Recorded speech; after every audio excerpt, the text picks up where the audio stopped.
हरी सावंत सध्या राजकीय परिस्थिती काय आहे, खुश आहेत, नाराज आहेत, माध्यमातून चौकशी लावली असं पण समजतंय. 32 आता पहिलं तुम्ही हे सांगा की आता तुमची मनस्थिती कशी, आता तुम्ही नाराज आहात, खुश आहात? नाराज खुश हा भाग नाहीये, तो पक्षाचा निर्णय असतो. नाराज व्हायचाही प्रश्न नाही. पक्षानं जी ती जबाबदारी दिली त्यावेळेस ती पार पाडणं आपलं काम असतं. आलं लक्षात? आणि जो गायब होणं वगैरे हा प्रकारच नाहीये, कारण एक जबाबदारी संपल्यानंतर माझ्या बाकीच्याही जबाबदाऱ्या भरपूर आहेत आणि त्या जबाबदाऱ्यामुळं कदाचित आपल्याशी इंटरॅक्शन थोडी कमी झाली असेल आणि मीडियाशी इंटरॅक्शन कमी झाली म्हणजे गायब झालो किंवा रिस्पॉन्सिबिलिटी टाळली असं होऊ शकत नाही. राहिला विषय हा जो 2 दिवस मीडियानं जो चालवला याचा खरं तर याची माहिती घेणं गरजेचं आहे. मी माननीय मुख्यमंत्री, आपले माननीय उपमुख्यमंत्री यांच्याशी माझी चर्चा झाली. अशा कुठल्याही गोष्टीला मंत्रिमंडळानं किंवा मुख्यमंत्र्यांनी स्थगिती दिलेली नाही फॉर युअर काइंड इन्फॉर्मेशन. एक भाग. दुसरा भाग, आता 3190 कोटीचा हा घोटाळा झाला. ज्यावेळेस तुम्ही बघितला असेल 108च्या बाबतीत 10,000-12,000 कोटीचा घोटाळा झाला. पण हे सगळं काम करत असताना ज्याच्यामध्ये महाराष्ट्र शासनाच्या तिजोरीतून 1 रुपयाही कुठं समोर गेलेला नाही, अशा केसमध्ये आभासी जगामध्ये जगायचं आणि घोटाळे झाले म्हणायचं आणि एखाद्याला पर्पजली बदनाम करणं हे चुकीचं आहे. तुम्ही एक गोष्ट लक्षात घेतली पाहिजे की तुम्ही पेपरलाही बघितलं असेल, तुमच्या माध्यमातून मी मीडियासमोर ज्यावेळेस मंत्री होतो त्यावेळेस सांगितलं की न भूतो न भविष्यते असे 24 महिन्यामध्ये 42 निर्णय आरोग्य विभागामध्ये आपण घेतले. त्याचं संपूर्ण महाराष्ट्रातल्या सर्वसामान्य जनतेनं स्वागत केलं. वारीच्या बाबतीत गिनीज बुक ऑफ वर्ल्ड रेकॉर्डमध्ये 3दा आपलं नाव आलं. चांगल्या पद्धतीनं सेवा केल्या. ज्यावेळेस मोफत उपचार 15 ऑगस्ट 2023ला आपण इम्प्लिमेंट केलं त्यावेळेस ह्या तमाम महाराष्ट्रातल्या सरकारी हॉस्पिटलची संख्या आयपीडी असेल किंवा ओपीडी असेल हे जवळपास तिप्पट चौपट झाले, हे तुम्हीच मला सांगितलं. आणि त्या केसमध्ये मध्यंतरीची परिस्थिती त्याच्या अगोदरची आपल्या सर्व पीएससी पासूनच्या जिल्हा रुग्णालयापर्यंतची होती. त्या ठिकाणचं असणारं अतिशय घाणेरडं वातावरण किंवा अस्वच्छता, मी प्रत्येक रिजनमध्ये जाऊन पीएससी पासून वरपर्यंत सगळ्या व्हिजिट केल्या आणि त्या ठिकाणी म्हणून त्यावेळेस सुद्धा एक मोहीम मी राबवली होती, तुम्हाला आठवत असेल, सुंदर माझा दवाखाना. त्यावेळेचे गावकरी, तिथले लोकप्रतिनिधी, सरपंच, आमदार, जिल्हा परिषद सदस्य आणि संपूर्ण आमचा आरोग्य विभागाचा स्टाफ हिने ती मोहीम प्रत्येक महिन्याला राबवायची. त्याचे फोटोग्राफ अपलोड करायचे वरिष्ठ अधिकाऱ्यांना. ते केलं, त्यानेही ते कंट्रोलमध्ये होत नव्हतं. आणि म्हणून तुम्ही बघितलं असेल आमच्या अगोदर वैद्यकीय शिक्षण विभागानं अशाच पद्धतीचं मेकॅनाइज्ड क्लिनिक सिस्टम राबवली. त्याचा भाव होता 120 रुपये पर स्क्वेअर मीटर यांत्रिकी पद्धतीनं. अगोदरचा तुम्ही जो सांगितलं की 70 कोटीमध्ये, एक ध्यानात घ्या, 70 कोटीमध्ये मॅन्युअली महाराष्ट्रातले जवळपास 2,500 हॉस्पिटलची स्वच्छता मेंटेन करणं शक्य आहे का हे तुम्ही अनालिसिस करा. आणि ते शक्य नव्हतं. आयपीडी ओपीडी वाढलेली होती. म्हणून हे यांत्रिक पद्धतीने जाणं हे खात्याकडनं ज्यावेळेस हे पुटअप केलं गेलं त्यावेळेस मी त्यांना सांगितलं की बाकीच्या खात्याची माहिती घ्या. त्यावेळेस वैद्यकीय शिक्षण विभागाची ऑलरेडी ती ऑर्डर झालेली होती 120 रुपये पर स्क्वेअर मीटरनं. समाज कल्याण विभागाची ऑर्डर झाली होती 95 रुपयेनं आणि माझ्या खात्यानं ती ऑर्डर 84 रुपये पर 2012चा रेट ह्या प्रमाणात ती फायनल केली. अगोदर असं ठरलंय की हे केंद्रशासित ज्या काही एजन्सी आहेत त्यांच्याकडे ते सुपूर्द करू. आम्ही तिकडे दिलं होतं केंद्राकडे की महाराष्ट्रभर हे काम करायचं म्हटलं तर मोठी यंत्रणा लागेल आणि त्या कंपनीला ते केंद्र बघून घेईल, त्याप्रमाणे ते पास होईल. पण हायकोर्टामध्ये आपल्यातलीच कोणीतरी लोक गेली आणि कोर्टानं तो सेंट्रल कंपनीला देणं हे रद्द केलं. आणि म्हणून महाटेंडरवरती ह्या ठिकाणी ते पब्लिश झालं. त्या ठिकाणी 12 लोकांनी त्या ठिकाणी कॉम्पिट केलं. 5 लोक लिस्टिंग झाली आणि त्याच्यामध्ये जे आज कुठली कंपनी आहे त्यांना त्या पद्धतीनं ते काम मिळालं. त्यांचं एमयू झालं, वर्क ऑर्डर झाली आणि आमचे इलेक्शन लागलं. त्याच्यानंतर परत काय झालं त्याच्यातली कुठलीही माहिती माझ्याकडे नाही. मला जे काय काल आपल्या खात्यातनं जी माहिती मिळाली की अशा पद्धतीचं कुठलंही 1 रुपयाचाही ट्रान्झॅक्शन महाराष्ट्र शासनाच्या तिजोरीतून त्या कॉन्ट्रॅक्टरच्या खात्यावरती दिलेलं नाही. आणि आयुक्तांनी त्याच्यावरती हे सांगितलं गेलं की आमच्याकडे बजेटरी प्लॅनिंग नसल्यामुळं तात्पुरतं आम्ही हे थांबवतोय.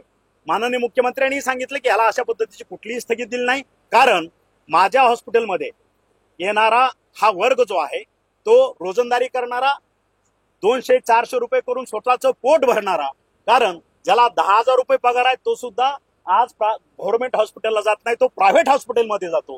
हे डोक्यात ठेवून आपला दवाखाना ही संकल्पना माननीय मुख्यमंत्र्यांच्या तत्कालीन मुख्यमंत्र्यांच्या माध्यमातून आम्ही पुढे आणली. त्याच्यानंतर मोफत उपचार सुरू केले आणि अपग्रेडेशन करण्यासाठी या पद्धतीची भूमिका जर घेतली असेल, आणि मला वाटतं तुम्हीच अनालिसिस करा, 2,500 हॉस्पिटल ह्याचं क्लिनिंग स्वच्छता ही वाढलेली भूमिका, पेशंटची वाढलेली संख्या, हे 70 कोटीमध्ये शक्य आहे का? म्हणून खात्यानं ठेवलेला प्रस्ताव हा मेकॅनाइज्ड तांत्रिकी पद्धतीनं स्वच्छता करणं ह्याच्यावरती गेलेला होता. त्याचा निर्णय मी त्यावेळेस घेतलेला आहे. 2 गोष्टी असतात, शासन म्हणून धोरणात्मक निर्णय घेणं आणि खात्याला एक डिरेक्शन देणं हे मंत्र्याचं काम असतं, आणि ते चांगल्या पद्धतीनं योग्य पद्धतीनं फ्रेममध्ये बसून इम्प्लिमेंटेशन करायचं काम हे प्रशासनाचं असतं. ह्या 2 गोष्टी वेगळ्या असतात. आणि म्हणून हे पुढं काय झालं, त्याचं काय झालं, त्यावेळेस सुद्धा टोटल टेंडर त्या 108 मध्ये काय 12,000 कोटीचा असेल, 12,000 कोटीचा घोटाळा झाला. त्या केसमध्येही कुठेही रुपयाचं ट्रान्झॅक्शन झालेलं, कुठेही समोरच्याला रुपयाला, कारण ते न्यायप्रविष्ट होतं, आजही न्यायप्रविष्ट आहे. आणि सभागृहात त्यावेळेस सुद्धा मी आश्वासन दिलेलं होतं की जोपर्यंत माननीय हायकोर्टाचा निर्णय येत नाही, as per the direction given by the high court, त्याप्रमाणे ह्याचं इम्प्लिमेंटेशन होईल. आज हे रेकॉर्डवरती ते आहे. आणि ह्या बाबतीत जे माननीय मुख्यमंत्री आणि उपमुख्यमंत्री निर्णय घेतील, त्याची चौकशी करतील. मी तरी म्हणेन चौकशी करावी. आपणही आपल्या माध्यमातून सांगा, त्या प्रत्येक टेंडर प्रोसेसची काय आज जे विरोधकांनी जी पोटतिडी काय त्यांची, किंवा त्यांना माहित आता 5 वर्ष काहीच नाही, आज प्रचंड 234-35 आमदार घेऊन आज आम्ही महाराष्ट्राच्या विकासासाठी चाललेलो आहे, या आमच्या 3 नेत्याच्या माध्यमातून. आणि मग आता कुठला ना कुठला विषय काढायचा आणि एक बर्निंग इश्यू करून एक आहे सो कॉल्ड जे नेते आहेत त्यांना टार्गेट करायचं, आणि त्या टार्गेटच्या माध्यमातून मग आम्ही विचलित होऊ आणि त्यांच्यावरती काहीतरी, ते जसं आपल्याला कुत्रं चावतं, आपण कुत्र्याला चावतो का? चावत नाही. त्याच्यामुळे त्यांना बरोबर द्या. आमच्यावर कित्येक नेत्यांनी सांगितलं. मी मागच्या वेळेसही बोलवतो की संजय राऊतला ज्यावेळेस मी आरोग्यमंत्री असताना मी एक सीट मेंटल हॉस्पिटलमध्ये ठेवलेलीच होती. आजही आजच्या जे काय सध्याचे आमचे आरोग्यमंत्री आहेत, आमचे प्रकाश आंबेडकर, त्यांनाही आज विनंती करतो की अजूनही यांना त्याची गरज आहे, सायकॅट्रिकची गरज आहे, त्यांच्याकडनं त्यांना चेक करून घ्या. त्याच्यामुळं हे टेक्निकल बाब आहे, याच्यामुळं फारसं खोलात मला वाटतं मी जे आपल्याला एक्सप्लेनेशन दिले याच्यामध्ये आपणही खोलात जा, आणि काय अडचण असेल तर परत मी आपल्या समोर येतो आणि त्याचं उत्तर सरकारला, सेंट्रल लेजिस्लेशनला, गृह खात्याला सगळ्यांना अंधारात ठेवलं, सगळ्यांना फसवलं, असं सुद्धा आरोप तुमच्या वैयक्तिक कारणासाठी तुम्ही माजी मंत्री असल्याचा गैरफायदा घेतला असं विरोधक म्हणतात. विरोधक काय म्हणलं तर त्यांचं परसेप्शन आहे, त्यांच्या परसेप्शनला मला उत्तर द्यायची काय गरज नाही. त्यांनी प्रत्येक केलेल्या प्रश्नाला मी उत्तर देवच. It is not mandatory on me. लक्षात, लोकशाहीच्या अधिकारामध्ये जसा समोरच्याला प्रश्न विचारायचा अधिकार आहे, त्याचं उत्तर द्यायचं की नाही हा सुद्धा अधिकार माझा.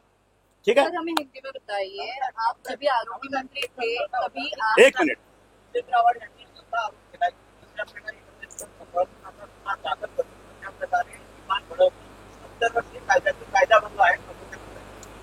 त्यांना विचारा ना, कायदेभंग असेल तर त्यांनी त्याप्रमाणे कायदेशीर कारवाई चालू करावी. बरोबर आहे का नाही? हे मला विचारून काय, एक वडील म्हणून 100 व्यक्तींच्या कुटुंबाचा प्रमुख म्हणून मला जो निर्णय घ्यायचा होता, मी जी काय सगळ्याकडं एक विनंती केली, सगळ्याकडं सहकार्याची अपेक्षा केली, एक बाप म्हणून माझी चूक नाहीये. आणि माझ्या ठिकाणी आपल्यातला कुणीही किंवा स्वतः जितेंद्र आव्हाड आणखी कुणी ह्या ठिकाणी असतं तर वडिलाचं कर्तव्य म्हणून जे करावं लागलं असतं ते त्यांनी सुद्धा केलं असतं. एवढंच मला आपल्या माध्यमातून सांगायचं. असं आहे की याच्यावर खूप राजकारण केलं जातं, तुमच्या तुमच्या कुटुंबातला प्रश्न आहे, पण नेमकं त्यावेळेला काय घडलं होतं, ती घटना नेमकी काय होती, मी जरा सांगितली तर त्याच्यावर सांगायचं एकच काम आहे की एक लक्षात घ्या, माझे टोटल माझ्या कुटुंबातली जे काही तरुण पिढी आहे, पुढच्या आमच्या 5 भावांची ती 11 मुलं आहेत. आणि आमच्या ह्याच्यातला एक अलिखित नियम असा की कुठलाही माझा मुलगा कुठल्याही बिझनेससाठी किंवा कुठल्याही ह्याच्या माझ्या कारखान्यावर किंवा कुठल्या माझ्या ऑर्गनायझेशन मध्ये जात असेल तर जाता जाता आमच्यातली पद्धत आहे की सकाळी 1 तासामध्ये आम्ही एकमेकाला इंटिमेट करतो. दे आर इंटिमेटिंग मी, साहेब मी इकडे चाललोय किंवा मी इकडे चाललेलो आहे, मी दिल्लीला चाललोय, मी आणखी कुठे चाललेलो आहे, हे सगळं माहित होतं. आणि त्यानंतर जे काय त्या दिवशी घडलं विदाऊट इंटिमेशन असं झालं कसं, आणि मोबाईल स्विच ऑफ झाला, त्याच्यामुळं मी थोडा पॅनिक झालो. आणि पॅनिक झाल्यामुळं ह्या पुढच्या ऍक्शन मी नाही, माझे सगळेच पुतणे, माझे सगळे भाऊ, माझ्या कुटुंबातले सर्व सदस्य सगळे पॅनिक झाले. कारण माझ्या कुटुंबाची गेले 60-70 वर्षाची ही परंपरा आलेली चालत, त्याच्यामुळं त्याच्यात वेगळं काही नाही. सर हमें हिंदी में बताइए, आपके बेटे के बैंकॉक ट्रिप को लेके अभी बोल दिया है, चलो बाय। अगर हिंदी